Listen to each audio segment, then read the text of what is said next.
My name is Sorrel Hale, 38 years old. At night, the office sounded like a hospital that had forgotten its patients. The soft whir of server fans, the hum of fluorescent lights, the click that meant another backup finished without anyone thanking it.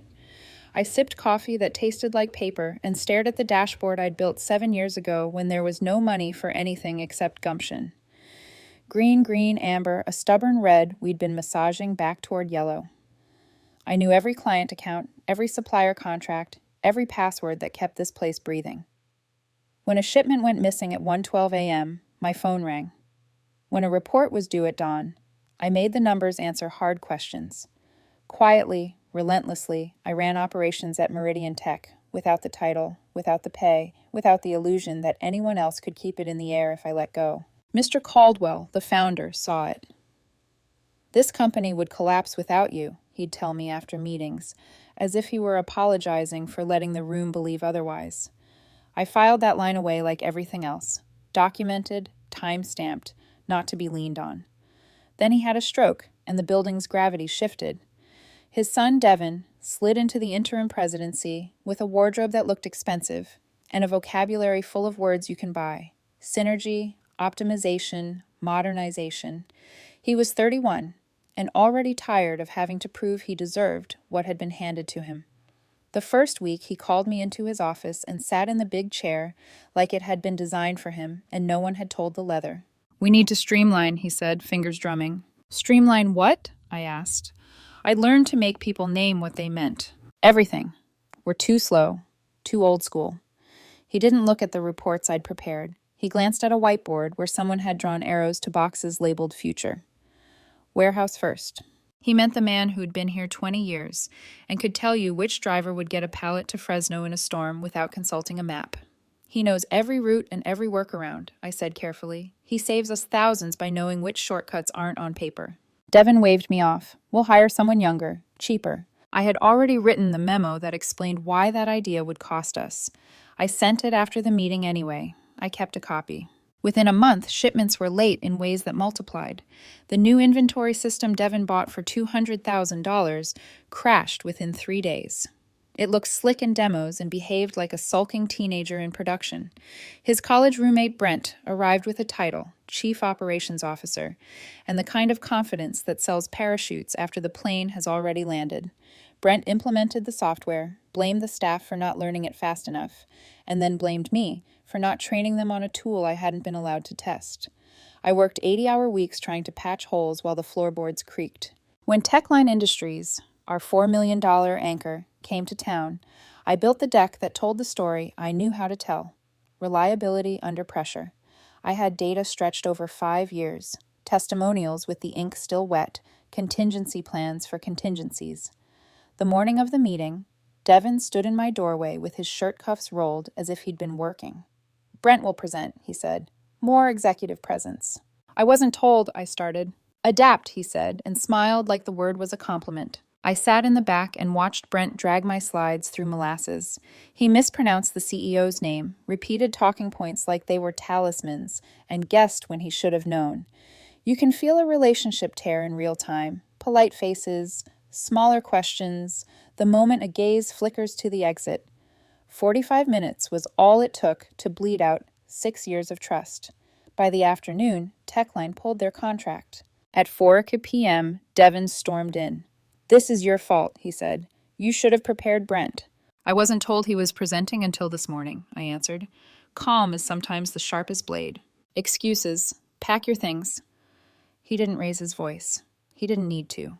He needed to believe that authority would behave like competence if he stood in the right spot. 6 years gone in 4 words. I walked to my office through a corridor of people who avoided eye contact, the way you avoid catching a falling knife. I put my mug in my tote and my framed photo on top of a stack of notebooks because the arrangement felt like control. In the elevator, I cried once, quickly, like you press a bruise to remind yourself it's still there. Then anger did what it always does for me. It moved my hands. I had signed NDAs. I respected what they meant, but nobody had asked about the personal backup drives I made as a matter of survival. Client contacts, process maps, the wikis I wrote at 2 a.m. so the next fire would be shorter. technically against policy. Also technically why anything worked around here. I took the drives home and put them on my kitchen table next to a ring of coffee and a stack of orange sticky notes. It was close to midnight when the files finished decrypting. The house was quiet enough to hear the refrigerator decide to be useful. I opened the folder that mattered because I knew where the bodies would be if there were bodies at all. Invoices, vendor profiles, approvals. The folder was labeled Personal Finance 2024.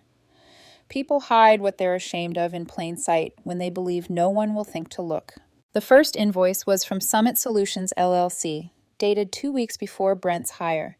$50,000 for software integration services. A second document mirrored it, same date, same amount, from Brent's personal email to Devin's personal email. Subject line, first installment as discussed. My mouth went dry. I clicked again. There were 47 more, tidy, systematic, a rhythm you could dance to if you didn't care where the money ended up. Then 3 supplier approvals with addresses that were P.O. boxes and registration numbers that didn't exist. The owners' names were tied to Brent's wife and his brother-in-law.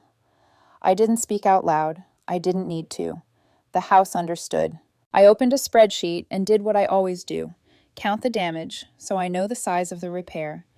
Over 8 months, $427,000 skimmed from a company that had $8.4 million in liquid assets before Mr. Caldwell fell ill. With the lost Techline revenue, the other cancellations, the software fiasco, I projected a 6-month runway before the math became more than a warning.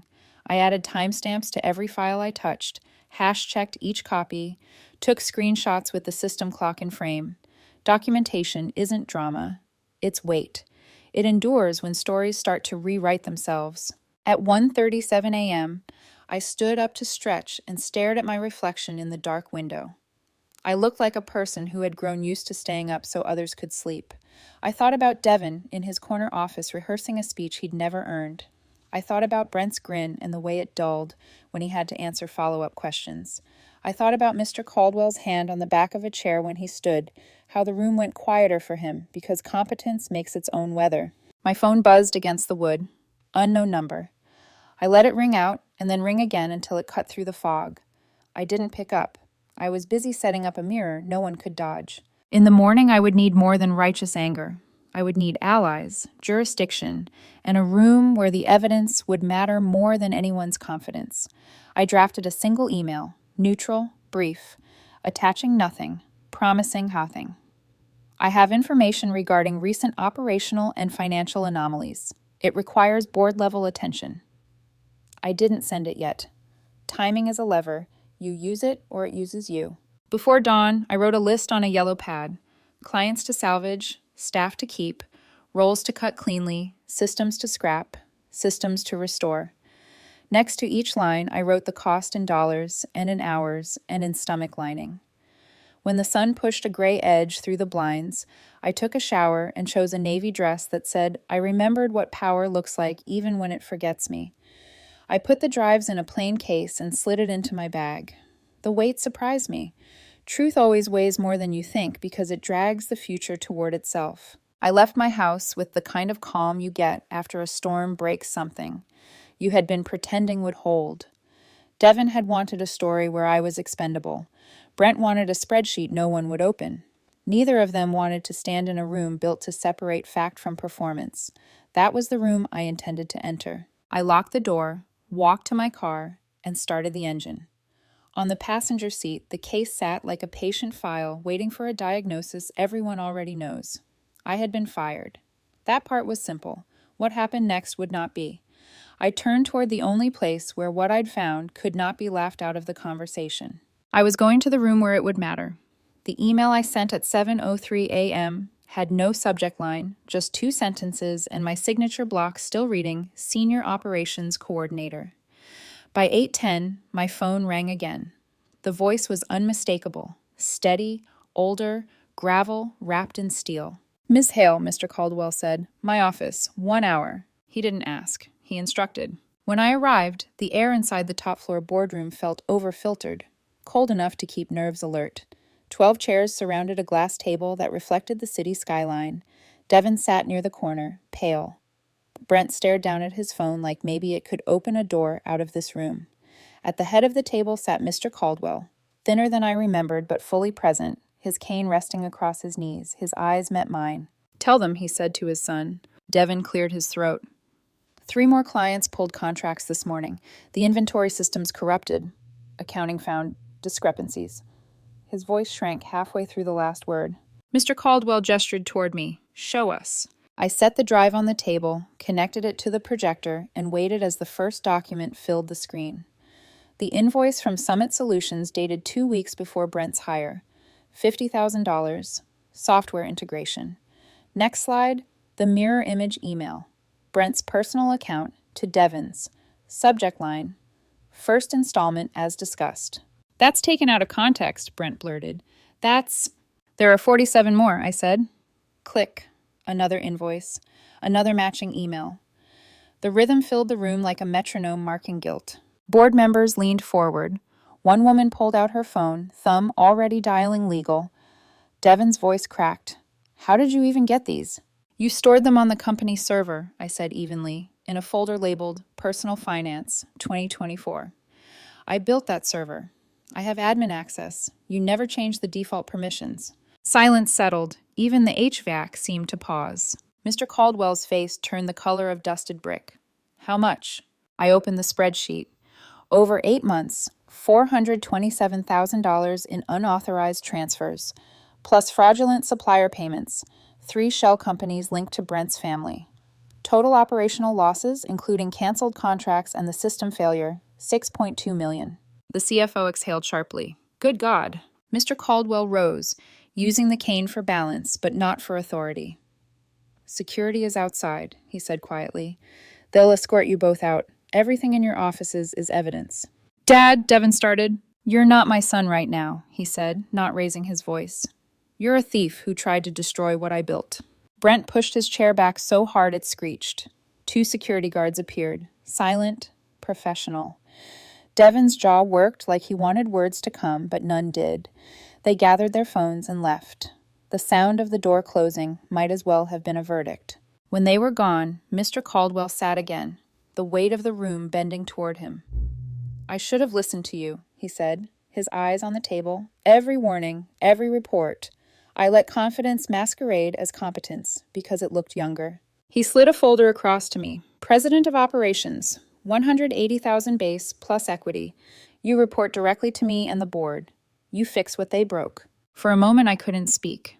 My name under that title looked wrong, like someone else's reflection. "Sir, You earned it," he said simply, "but it comes with a condition. You decide their futures. All of them. You know who's been complicit." I nodded. "Then we start today." By noon, HR and security waited outside conference room B while we called in the first person, Brent's assistant, Nicole.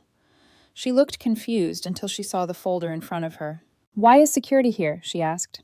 "Because you're being terminated for cause," I said, "specifically for assisting Brent Richardson in committing fraud." "I didn't." "You created 23 fake invoices using company letterhead. You processed payments to shell accounts. And you asked for a bigger cut because you were taking all the risk." I slid the printed emails toward her. Her own signature lines stared back. Her face drained. "I want a lawyer." "That's your right," I said, "but you're fired regardless. 10 minutes to clear your desk. Security will accompany you." She stood up shaking. I felt nothing except a faint, metallic taste of fatigue. Next was the IT manager who had sabotaged the old system to justify the new one. When confronted with screenshots and loan documents, he confessed in a whisper, "I needed the money. Gambling debts." "You nearly collapsed a company for $15,000, I said. "Get out." By the end of the afternoon, 12 people were gone. HR collected badges in silence. The building felt lighter and emptier all at once. At 6:30, I called an all-hands meeting.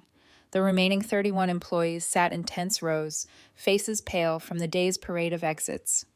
I stood at the front of the conference room, hands on the edge of the table that had seen too many bad decisions. "I know today was hard," I said. "You watched people lose their jobs. You might think you're next. You're not. You're here because you kept working when leadership failed you. You're the reason Meridian still exists." I let that sit. But I won't lie. The next 6 months will be brutal. We lost major clients. We lost money. We have to rebuild from the ground up. I need every single person here to work harder than you ever have. More hours, more stress, more accountability." Someone in the back cleared her throat. "And what do we get?" "Honesty," I said. "Fair pay. Everyone's salary increases 10% starting tomorrow. Profit sharing begins next quarter. And respect. When you tell me something's broken, I'll listen. No more layers, no more noise." For a long moment, no one spoke. Then a hand rose. Patricia from accounting. "What if it's still not enough, if clients keep leaving?" "Then we go down fighting, knowing we did everything right," I said. "But I don't think that's how this ends." I clicked the projector on, showing a chart of our past client satisfaction scores, the lines before Devin took over. "We used to be the best. We can be again, because we have something no software can simulate." Someone whispered, "What's that?" I smiled. "We give a damn." A ripple of nervous laughter followed. Then applause, hesitant at first, then louder, filling the sterile room with something that sounded like belief. When the meeting ended, the others drifted out in twos and threes, whispering about raises and survival. I stayed behind, staring at the darkened screen. My reflection looked steadier than I felt. Mr. Caldwell stepped in quietly. "You've got the room," he said. "You can fix this." "I can try," I said. He nodded. "That's all anyone can do. But don't forget, cutting rot is only the first step. You have to make the rest grow." When he left, I turned off the lights. The glow from the city spilled across the glass wall, catching my face for a second before fading. I had been fired 24 hours ago. Now I was rebuilding an empire made of broken glass and burned bridges. It would take everything I had, and then some. I pressed my palm against the table's cool surface, the way you test a heartbeat. "Tomorrow," I whispered, "we start breathing again." The next morning began before sunrise, my coffee still too hot to drink, my inbox already full of apologies no one had the authority to give. I had 31 employees left, 7 major clients, and a calendar that looked like triage. The first item was simple and impossible at once: save what was left of Meridian's reputation before it bled out completely. I started with Peninsula Systems, our second largest account and the most volatile. Their CEO, Victoria Chen, hadn't returned a single call since the Techline fiasco. I drove to her headquarters with a presentation I'd built overnight, handwritten notes on margins, and enough adrenaline to power a generator. Her assistant made me wait 45 minutes in the lobby, surrounded by modern art that looked more forgiving than she was. When I was finally called in, Victoria stood behind her desk, arms crossed. "Give me one reason I shouldn't switch to your competitor," she said before I'd even sat down. "One reason?" I repeated. "Because you already tried them 3 years ago and came back." Her eyebrow lifted. I opened the file I'd brought. July 2022.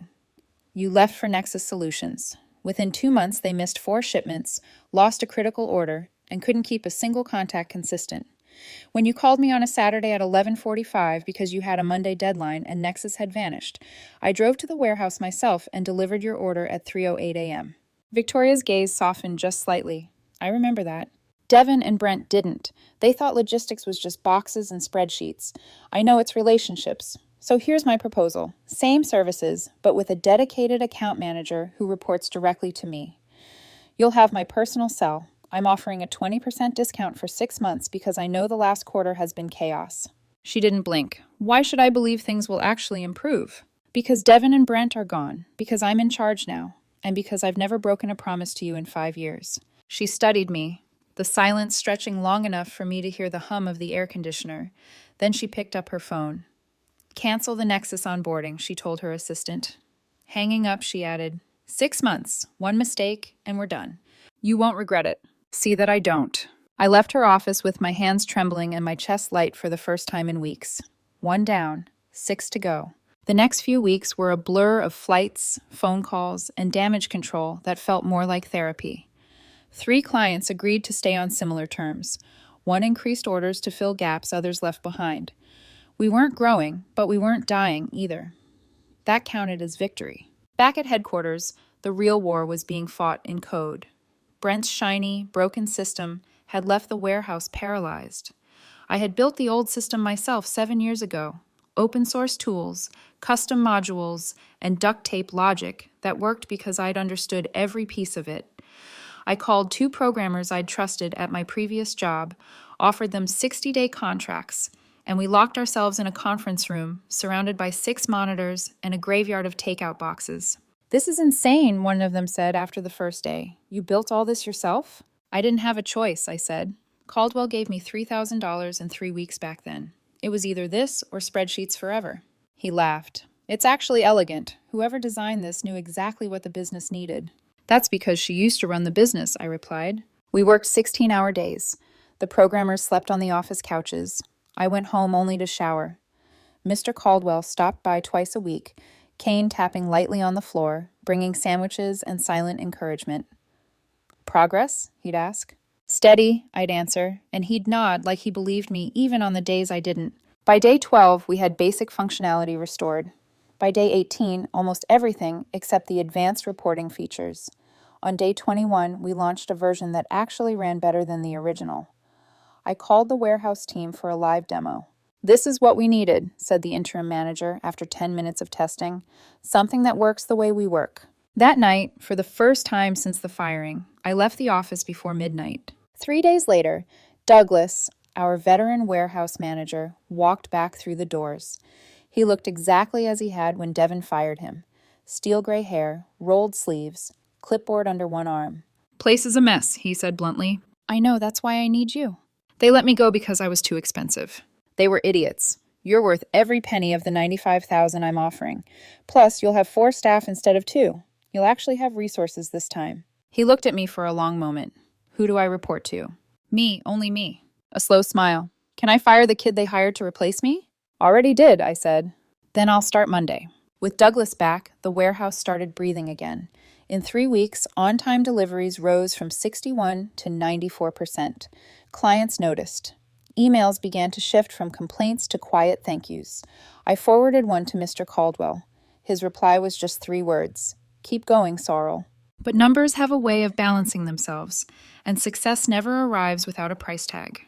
6 weeks into my new role, the CFO called me into his office. He looked exhausted, tie loosened, a spreadsheet glowing behind him like a ghost. "We need to talk about cash flow," he said. I already knew from the way his hands stayed flat on the desk. "How bad?" 8 weeks of operational budget left. After that, we'll miss payroll. What about legal action against Devin and Brent? Too slow, months before any recovery, and most of the money's gone offshore.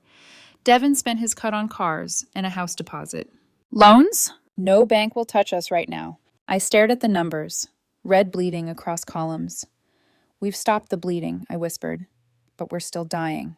He didn't answer. He didn't have to. That night I lay awake, staring at the ceiling fan spinning shadows across the room.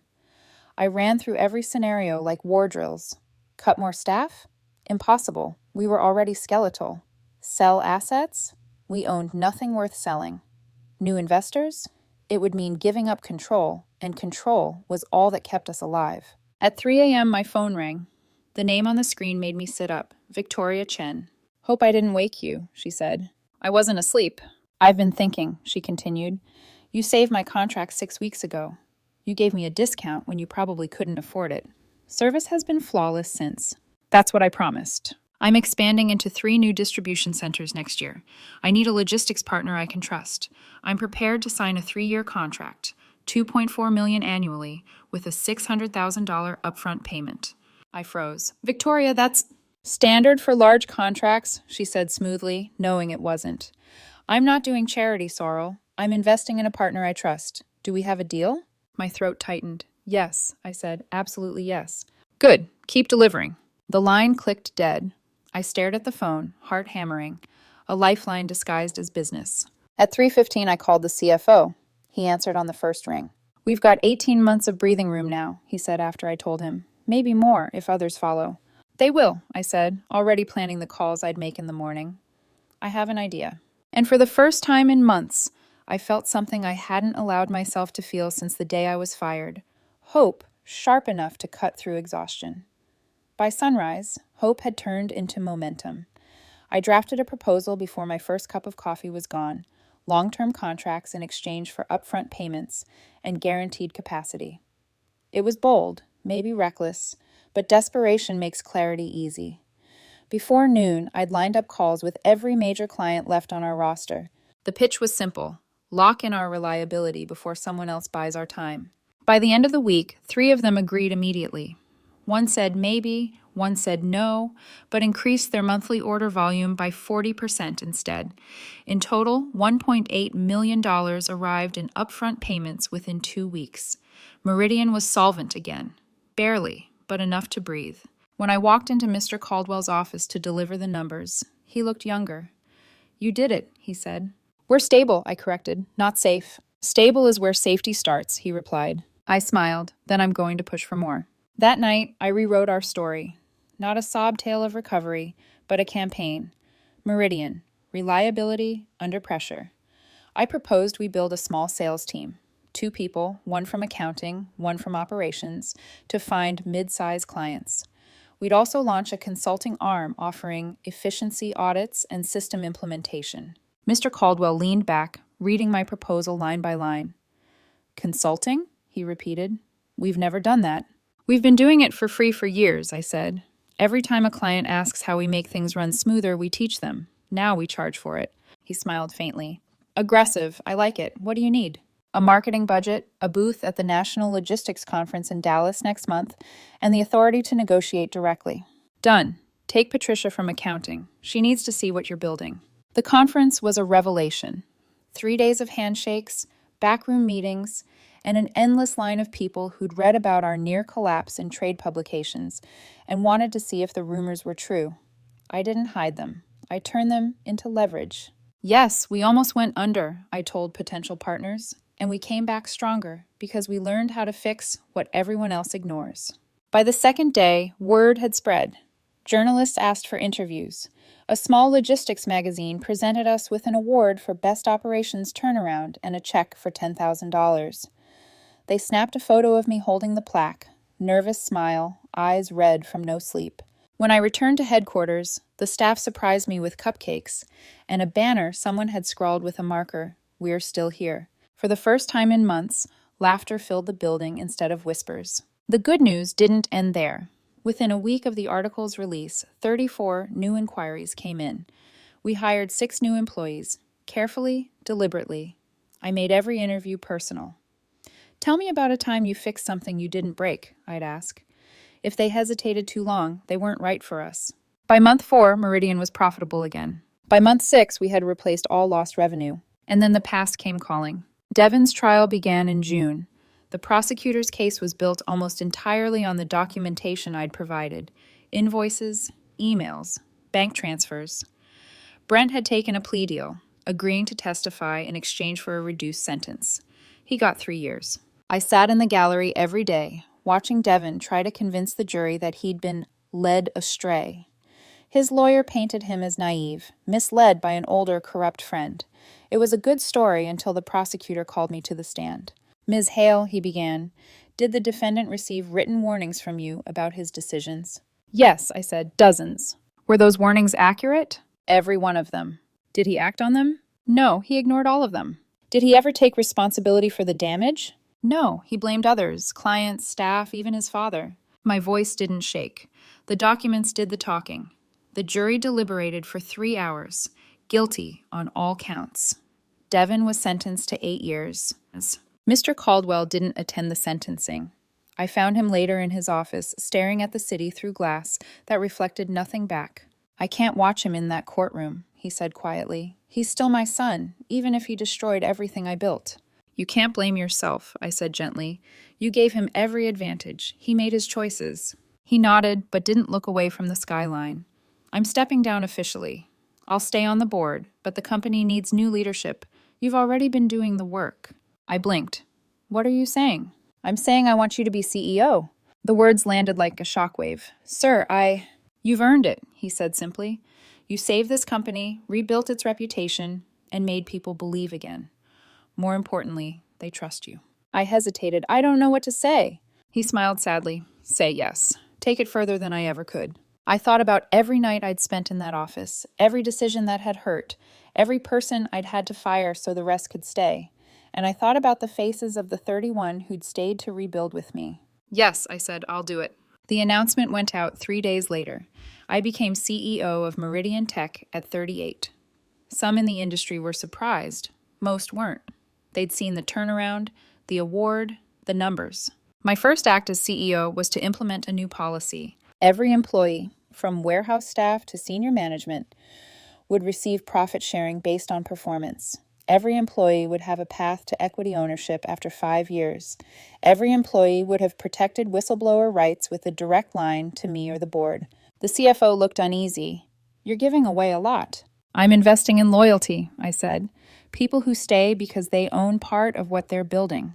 He nodded slowly. "And when someone fails? Then we let them go. But not because they spoke up, because they stopped caring." When the next quarterly report arrived, Meridian had grown by 40%. We'd opened a second warehouse and landed 6 new contracts. Mr. Caldwell watched from the sidelines like a proud, weary father. "You've done it," he said. "Not yet," I replied. "We're just getting started." He smiled, and for the first time in years, the light in his eyes reached all the way through.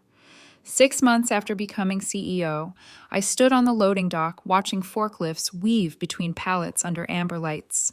The smell of diesel and rain mixed with the low hum of engines. For the first time, Meridian didn't feel like survival. It felt like purpose. We had doubled our workforce, opened a second warehouse, and achieved a 98% on-time delivery rate. But what mattered most wasn't the numbers. It was the faces of the people who stayed. At our quarterly meeting, I looked out at a sea of uniforms, clipboard holders, coders, drivers. "You're not just employees anymore," I said. "You're owners. You have profit-sharing checks to prove it." Laughter rippled through the crowd. Someone shouted, "About time!" and the room broke into applause. I let them have it. They deserved this release after everything we'd endured. When the noise faded, I added quietly, "Ownership isn't just about money. It's about accountability, about knowing your effort shows up on someone else's paycheck. We built this back together. Let's never forget how fragile it once was." Afterward, people stayed behind to thank me. Some for raises, others just for being heard. Patricia from accounting told me she'd used her profit share to put a down payment on her first house. Douglas said he was finally sleeping through the night. It hit me then. Leadership wasn't fixing problems. It was multiplying stability. 2 years passed like a slow inhale. Meridian's revenue climbed 40%. The consulting branch brought in over $800,000 its first year. We were in magazines again, this time as a model for crisis recovery. Business schools used us as a case study. Then, one afternoon, I stopped for coffee and saw a familiar face. Brent. He was standing in line, hair shorter, suit cheaper, posture smaller. When our eyes met, he froze. "Congratulations," he said stiffly when I approached.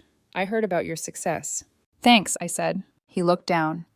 "I wanted to say I'm sorry for what we did. It was wrong." I studied him. He looked 5 years younger than me, 10 years older in spirit. "Did you really need the money, Brent? Or was it greed?" He hesitated, then sighed. "Greed. Devin and I thought we were smarter than everyone. We could skim a little, no one would notice. Then it became more, and by the time I realized how bad it was, I was already drowning." "You could have come to me," I said. "I would have helped you find a way out." "I know, my ego wouldn't let me. You were supposed to be below me." He shifted, holding a folder of resumes. "I've applied to 86 jobs in 3 months, 2 interviews, no offers. Nobody wants to hire a fraud." I reached into my bag, pulled out a card, and wrote a number on the back. "Call this company. It's a trucking firm in Nevada. The owner's a friend. He gives second chances. Tell him I sent you." He stared at the card. "Why would you help me?" "Because everyone deserves a second chance," I said. "And because you rebuilding your life helps the world more than you ruining it again." He swallowed hard. "I don't deserve this." "You're right," I said. "But I'm not doing it for you. I'm doing it because it's who I want to be." I left him there, clutching the card like something fragile. 6 months later, my friend in Nevada called. Brent had gotten the job, showed up on time every day, working his way up. I didn't reply, just smiled to myself. Some debts pay themselves through effort. Devin, I never saw again. He served his time quietly, earned good behavior credits, and started taking MBA courses by correspondence. His lawyer sent a letter asking if I'd write a character reference for parole. I folded it once, sealed it in the return envelope, and wrote one line. "I wish him growth, not endorsement." Then I mailed it back. When Mr. Caldwell passed away a year later, the company felt like a church in mourning. The funeral drew 300 people, clients, competitors, employees, even a few from Devin's legal team. I gave the eulogy. Mr. Caldwell didn't just build a company, I said, my voice trembling. He built a culture, one where integrity mattered more than pedigree, where loyalty wasn't blind, it was earned, where mistakes became lessons instead of excuses. I paused, scanning the faces. Douglas wiping a tear, Patricia gripping her husband's hand, the programmers standing shoulder to shoulder in the back. His greatest legacy isn't the buildings or the systems. It's the people who stayed when things fell apart. It's us. After the service, the board shared the details of his will. Mr. Caldwell had divided his remaining equity among every employee who'd been with Meridian more than 5 years. 17 people, including me, received shares. It was his final act of generosity, turning gratitude into tangible worth. I spent that evening alone in my office, the lights dimmed. On my desk sat his old brass pen, the one he used to sign my promotion letter. I traced the engraving. For those who build quietly.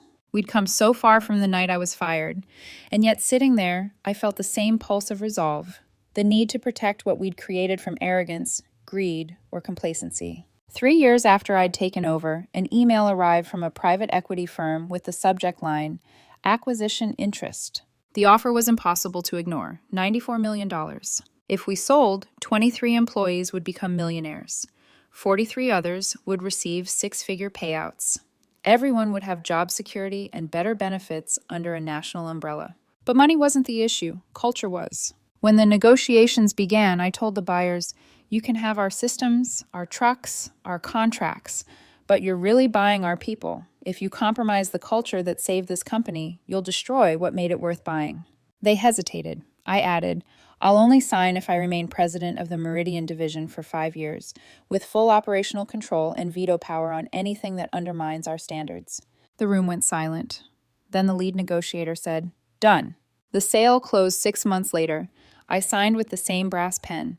The ink barely dried before my phone buzzed with messages from employees sharing photos of mortgages paid off, college funds started, debts cleared. That night, I stood again on the loading dock, the city lights reflecting off wet asphalt.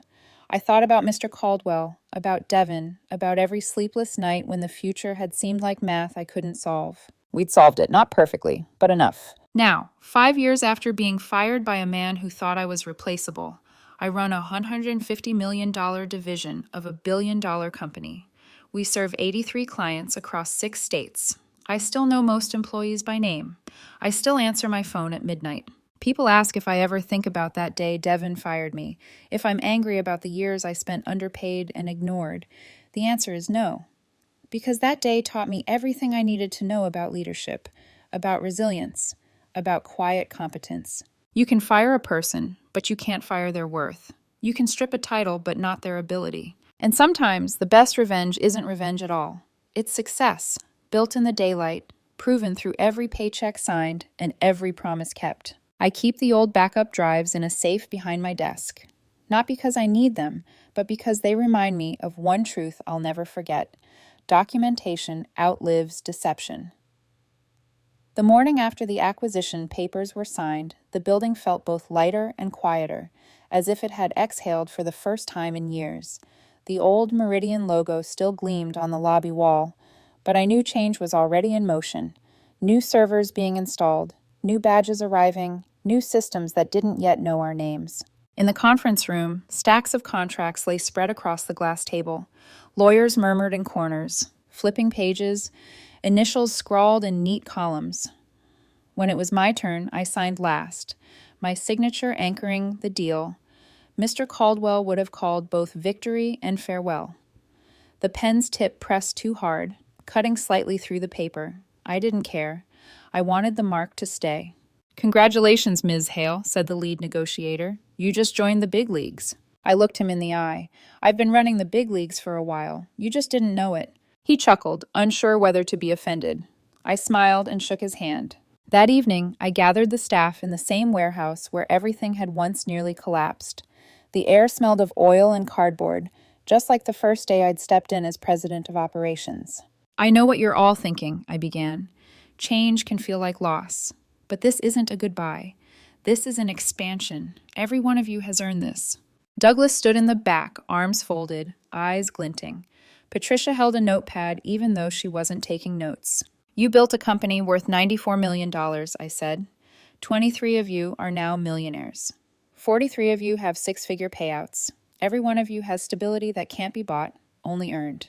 Applause broke out, hesitant, then thunderous. When the noise quieted, I added, they didn't buy our trucks or our software. They bought us. Our integrity, our consistency, our refusal to quit. That's the brand now, and that's what we'll keep protecting.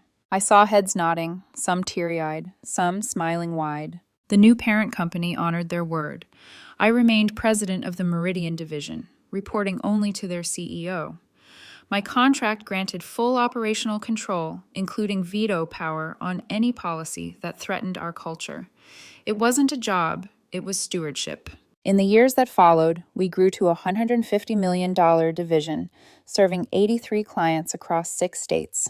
We hired 127 employees, most of whom had come through referrals from existing staff. I still walked the floor weekly, greeted drivers by name, and joined warehouse meetings where grease-stained gloves thudded against tables as ideas flew. Success didn't make me distant, it made me deliberate. One evening, while reviewing a new onboarding proposal, I found myself smiling at a clause that mirrored the one I'd negotiated. No decision may compromise team culture. It was becoming doctrine now, something written, repeatable, measurable. That night, I left the office late, paused by the dark window, and caught my reflection. I still wore the same navy dress from the day I was fired, altered, repaired, but intact. I realized I'd never outgrown it. I'd redefined it. People often ask if I ever think about Devin. He was released last year, moved to another state, changed his name. The industry whispers say he's consulting quietly somewhere under a different title. I don't feel anger when I hear it, just distance, like reading about a character I used to know. A journalist once asked me, would you ever take him back? I laughed. You can rehire a skill set, I said, but you can't rehire trust. On the 5th anniversary of the acquisition, our parent company's CEO flew in for a ceremony celebrating record profits. Cameras flashed, employees cheered, and the banner behind us read, 5 years stronger. When it was my turn to speak, I looked over the crowd, the same people who'd once sat in that tense meeting where I told them we were cutting staff and fighting to survive. We've come full circle, I said. 5 years ago, this company was a heartbeat away from collapse. And yet here you are, stronger, prouder, owners in spirit, if not on paper.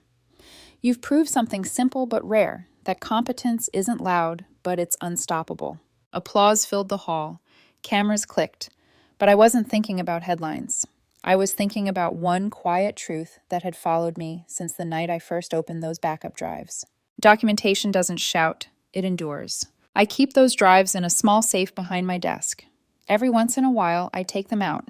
Not to open them, just to feel their weight. They remind me how close we came to losing everything, how quickly arrogance can undo a legacy, and how quietly perseverance can rebuild it. Sometimes I think about that night, the one when I was fired, humiliated, underestimated.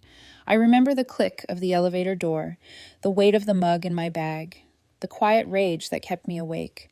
That version of me built this one. People say success is the best revenge. They're wrong. Growth is. Peace is. Waking up in the morning and realizing you don't have to prove yourself to anyone anymore. That's the truest victory. I walk through the warehouse sometimes just to listen. The rhythm of machines, the murmur of conversations, the laughter that fills the breaks between shifts. It's the sound of a company that survived its own mistakes.